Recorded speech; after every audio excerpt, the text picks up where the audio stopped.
In this guide, we'll break down how to detach from what doesn't serve you, refocus your energy inward, and embody the ancient Stoic habit of putting yourself first, not out of selfishness, but strength, because the truth is, when you stop caring about things outside your control, you reclaim the power to shape your life. Let's explore how you can apply this today. Think about how much of your energy is spent on things that are not under your control. People's opinions, social media, validation, past regrets, future worries, someone else's success. Being like this, constant engagement drains you. You're not exhausted because of what you're doing, you're exhausted by what you're carrying. The Stoics called this misplaced concern.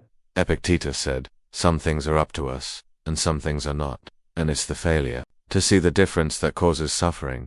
Caring too much turns your mind into a battlefield. You second guess, you compare, you try to prove your worth to people who don't even know your story. But the truth, the more you chase their approval, the further you get from yourself. To detach, you must first recognize what is stealing your focus and stop feeding it, because until you stop reacting to the noise, you'll never hear your own inner voice. The Stoic definition of control, Marcus Aurelius wrote, you have power over your mind, not outside events. Realize this, and you will find strength. The Stoic framework splits life into two categories.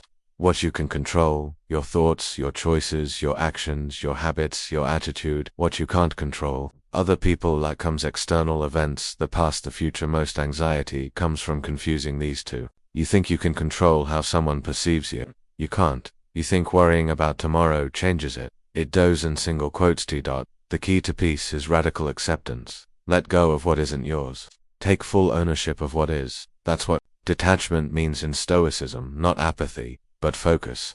Not being cold, but being clear. You don't have to stop caring about everything. You just have to stop caring about the wrong things. Mastering this shift is how you begin to refocus on yourself, not from a place of ego, but from a place of purpose.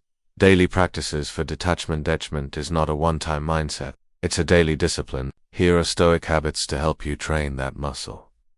Morning reflection. Premeditatio malorum. Begin each day by imagining possible challenges, traffic, rude people, delays, bad news. This prepares you mentally to respond instead of react. Marcus Aurelius began each day by reminding himself, you will meet people who are meddling, ungrateful, arrogant, deceitful. Not to be pessimistic, but to protect his peace. Anticipate difficulty. That way, you don't lose yourself in it. Journaling. Write down what you can and can't control each day. Ask, did I act with virtue today? Where did I waste energy? What am I still holding on to? Journaling helps you separate signal from noise and trains your focus inward.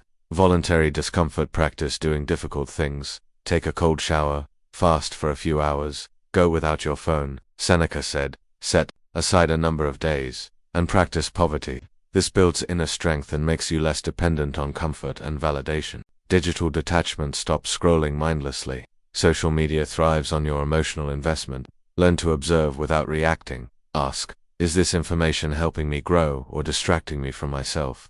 Mindful response. Pause before reacting. Someone cuts you off in traffic. Pause, you get criticism. Pause. The gap between stimulus and response is where Stoic strength lives. Putting yourself first isn't selfish, it's strategic. You can't pour into others from an empty cup. Stoicism teaches that your primary duty is to develop your character. Not to please, not to chase, not to conform, but to live with virtue.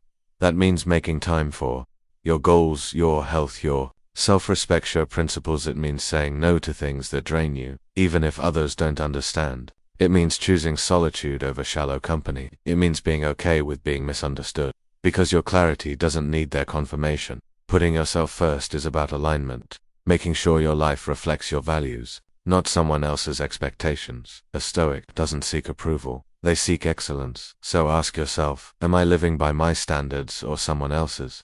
Refocusing on yourself isn't about isolation, it's about integration. It's how you become the kind of person others respect, not because you need it, but because you've earned it. The more you detach, the more you'll notice a shift.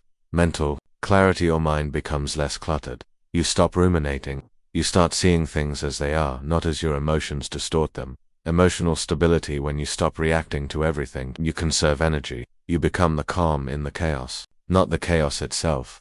Authentic confidence. You no longer need to prove yourself. Your actions speak for you. That's real confidence. Grounded, quiet, immovable.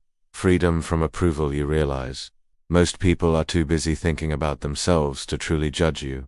And even if they do so, what? Their opinion doesn't change your worth. Deeper focus with distractions removed. You gain laser-like focus. Your work improves. Your health improves. You begin to make progress, not just motion. When you detach from the noise, you make room for what matters: discipline, growth, peace. You are not here to be everything for everyone. You are here to live by your principles, to pursue inner peace, to grow into someone you are proud of, even when no one else is watching. Stoicism doesn't ask you to stop caring, it asks you to care wisely. It teaches that your peace, your power, and your potential are found not in the opinions of others, but in the clarity of your own mind. Detach from what you can't control, refocus on what you can, build the habits, master the mindset, and above all, put yourself first, not with arrogance, but with intention, because when you do, everything else begins to fall into place.